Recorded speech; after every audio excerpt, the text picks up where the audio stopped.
El Trap Supreme.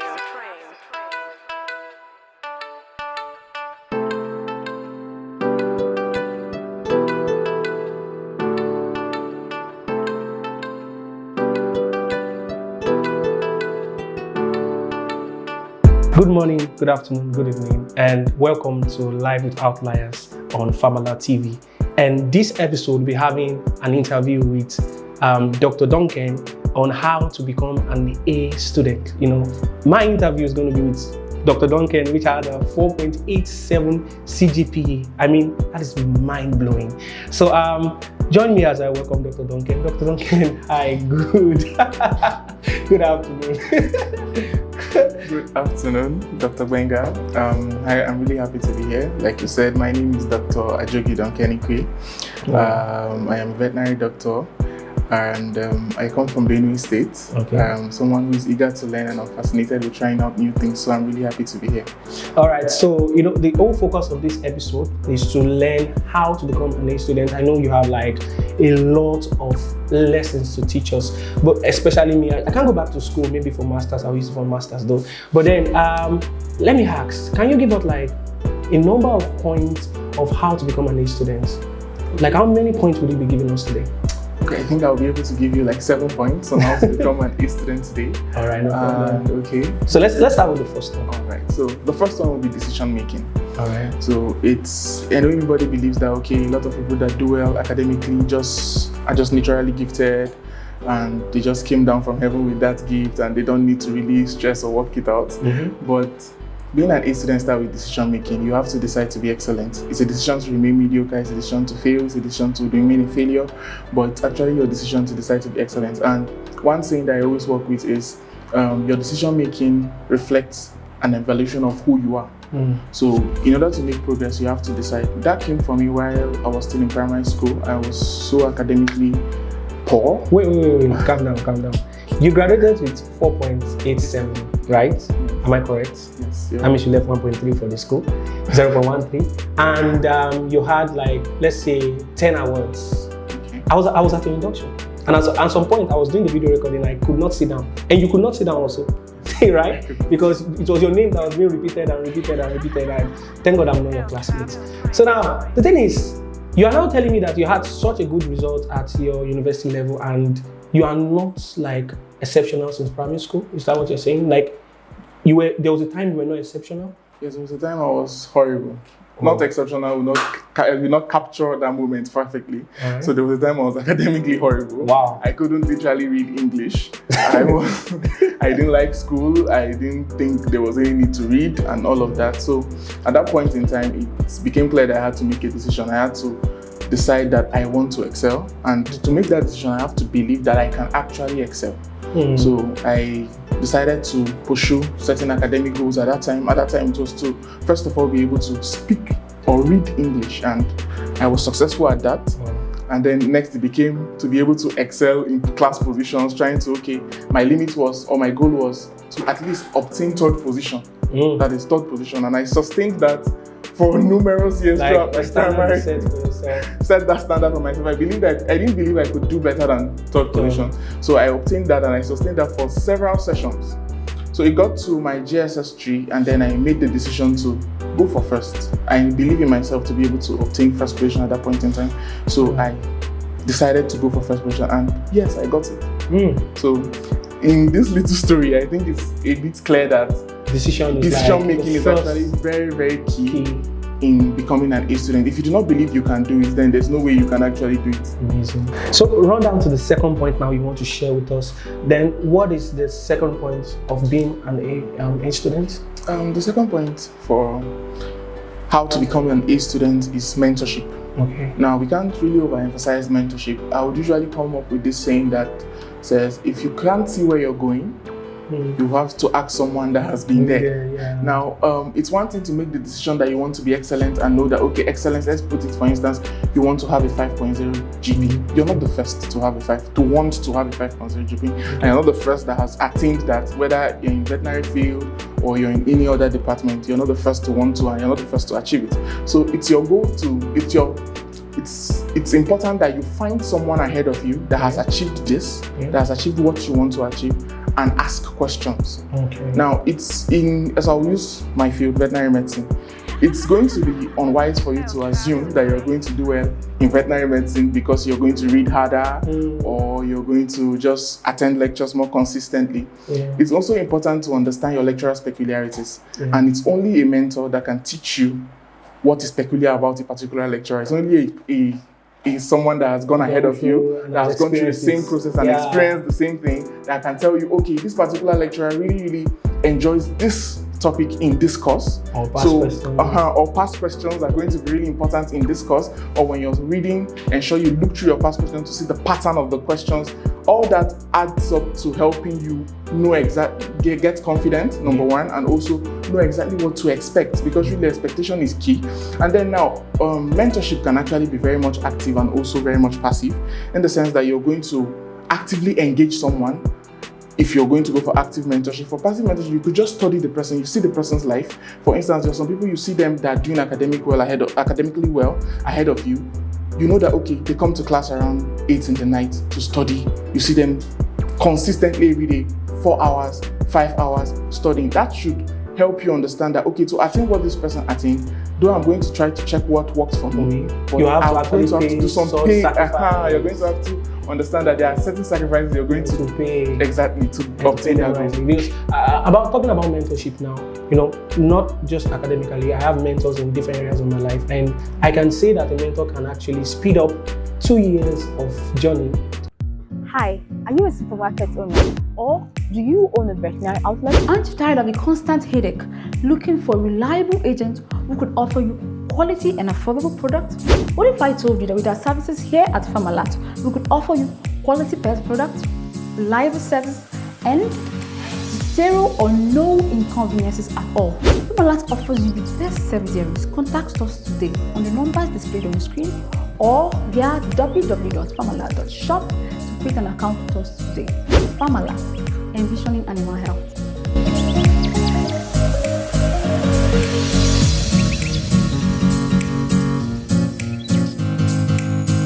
To become 2 months.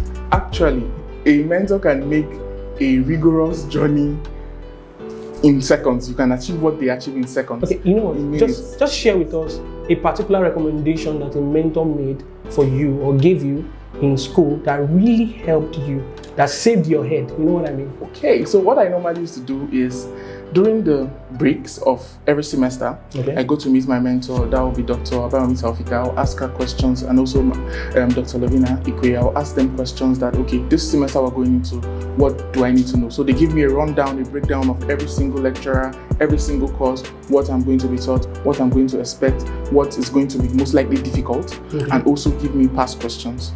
So this was in 500 level second semester. They gave me ideas, making me understand that, okay, this is usually actually one of the most bulky semesters in vet school. That's the 500 level for mine. Because mine is 400. Oh, right. Mine is 500 level second semester is actually very bulky. And then they made me understand that, okay, you're going to have to study past questions to have an idea of the format of the questions. So when you're studying, it's going to be very easy to know exactly what to pick up, what to understand, exactly. So I didn't obey that instruction. We wrote the first test, I read past question, nothing, it didn't really help. I wrote the second test, lab, so I abandoned them. So it got to a certain test that literally the past questions that I had would have really helped me understand totally with that particular. I read. I went there, and then I was thrown off balance because my expectations were not what I saw. So it totally took me off balance. And so upon coming out of that particular test, I started interacting with my classmates, and they were like, this past question was so similar to this, and it would have really helped you. And so I was like, I checked my phone, and it was there. My mentor sent it to me from their set. Let me quickly check this in. In 600 level, we had this surgery exam. I read well. I know I read well because 600 level, nobody wants to have an extra year. So I did so well with reading. But then 15 minutes to the test, someone just came with the past question, and I read the past question, just read it. You can't believe that 70% of my entire test was the past question. I would have struggled to know the answer, but because of the past question, I was able to go ahead and do that. So I understand when you say mentors make the work actually easier. Thank you so much for sharing that with us. And I believe that many of our listeners would definitely, or our viewers would definitely put mentors into their journey. So let's go to the third one. So what is the third point you have to share? The third point I'll have to share on this journey is structured planning. As students, we get to say there are so many things we want to do. We want to study, we're going to attend lectures, we want to go for fellowship meetings. Most of us are entrepreneurs, that is, we have our small businesses by the side. Some people are trying to learn digital skills. Some people also have other engagements. Right. Now, I can't say, but I've mentioned the ones I know. Some people have other engagements, some people have relationship engagements. I know you are going to go there. Dr. Donken, you have relationship engagement. Do you have relationship engagement? So we're talking about how to be an excellent. How to be an excellent. I'm not asking you because you know I know. I know you know. No problem. Okay, all right. Then, so you understand that most students that I get to interact with, most of them have all these things hovering around their head as things that they want to do. Okay. But what happens to them is they want to do all these things in one day. And so when they are doing this particular thing, that's when they are reading, their mind is telling them, okay, you haven't done anything on your digital course, you haven't done anything on your business, probably trading or selling data or doing anything, you haven't done anything on that. So each time they try to focus on a particular task, their mind is divided. So at the end of the day, they just try to touch everything. And so they're mediocre in everything. Yes. So there's no excellence in one area or in all the areas. They're just trying to touch everything and try to be balanced. But what happens at the end of the day is most of the time they get outweighed. They feel everything is just too much to get done. There's just too much to get done within a limited number of time. And the 24 hours is not enough. And so what I get to say is this. People who have structured days, that is, they have structured their time, they know that this particular hour to this hour is apportioned for a particular task or is for a particular endeavor, actually are more successful at a particular task than people who just have it floating around. So most of the times, what I do is when I have total control over my time, I structure my day right. As a veterinary medicine student in University of Abuja, most of the lectures start from 8 a.m. and run through till 5 p.m. Every day. So I'm not a nocturnal person. I don't read at night. So I have to understand that, okay, from so hour to so hour when I'm trying to get to school, that's from like 6 a.m. to from like 7 a.m. to 8 a.m. when I'm trying to get to school, 6:30 to 7:30 thereabout, I ensure that, okay, in the vehicle, I'm studying. I'm studying what I most likely would have early in the morning. Something that I taught previously on that course, I'm going to be reading it. From 8 thereabout to 5 is lectures.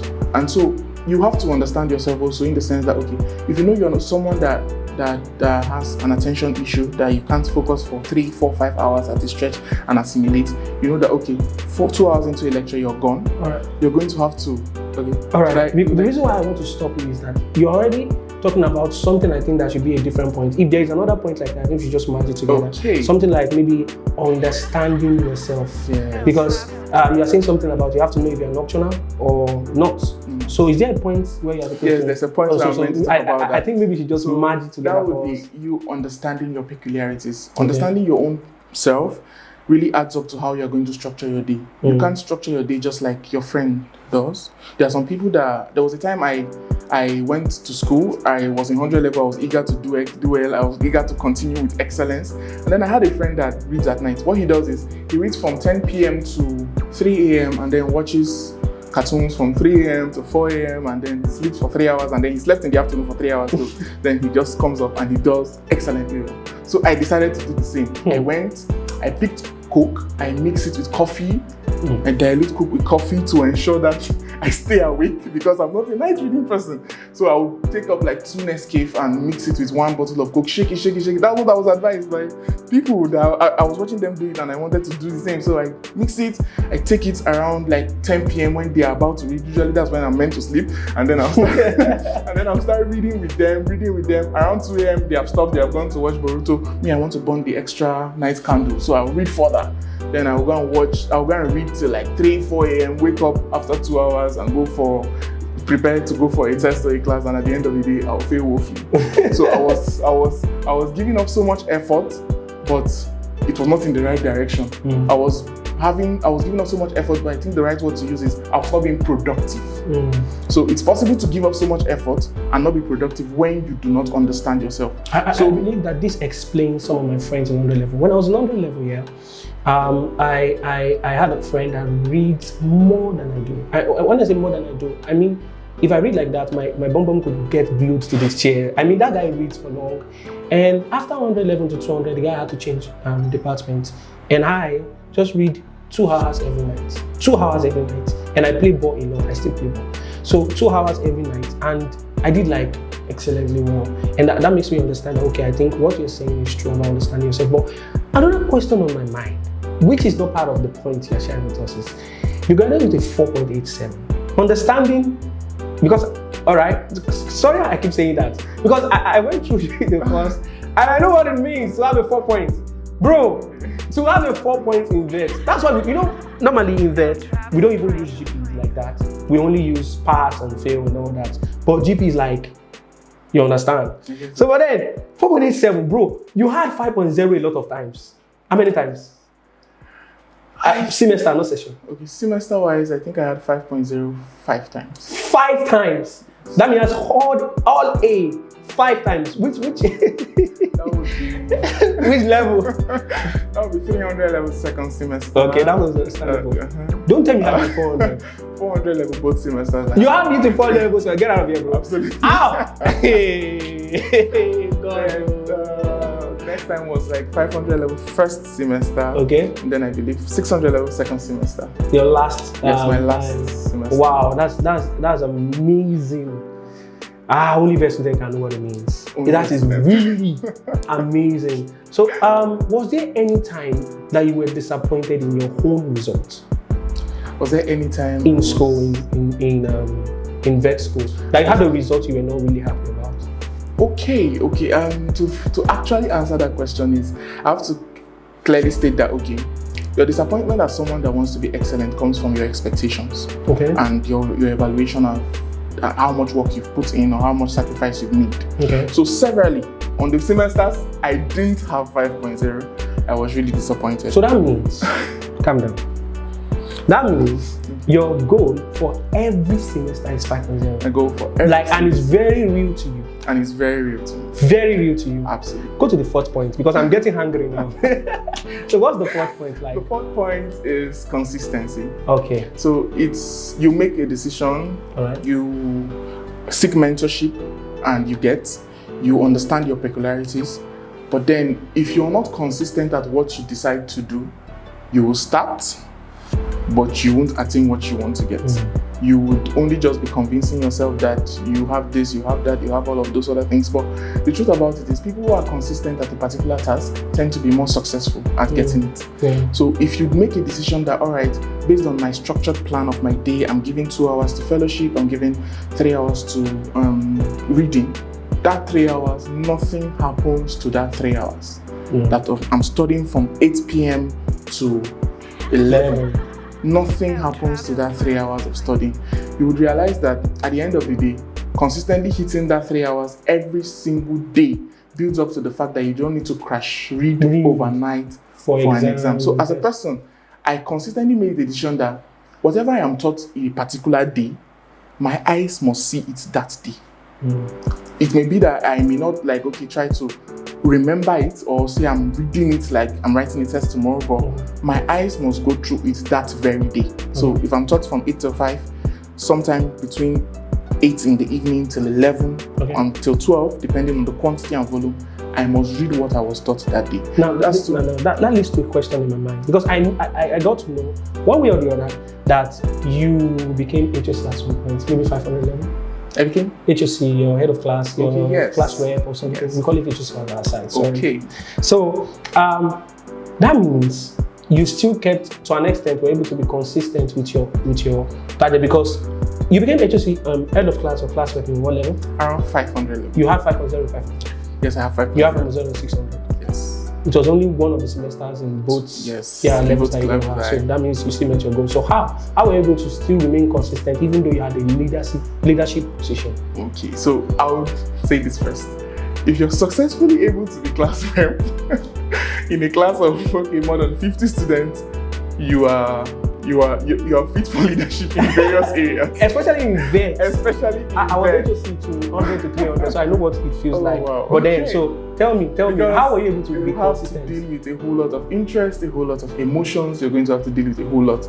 And then being class rep wasn't easy for me because, like I told you, I have a structured plan for my day. I have these hours to these hours for this hours for this hours for family time, this hours for trying to work on my skills for other things, studying other books. So when class rep came into the frame, it simply means my time has to be affected, because there are certain times in the evening your lecturers will call you to have conversation about what this or that. They're going to call you to ask questions. They're going to call you, and you know the thing is, picking up your phone most of the time means 30 minutes is gone. Yeah. So I knew that okay, my time had to be more flexible, especially with the evening time, because obviously nobody will try to contact you around 9 p.m. Yeah. and all of that. So I knew I had to shift. Except with your babe.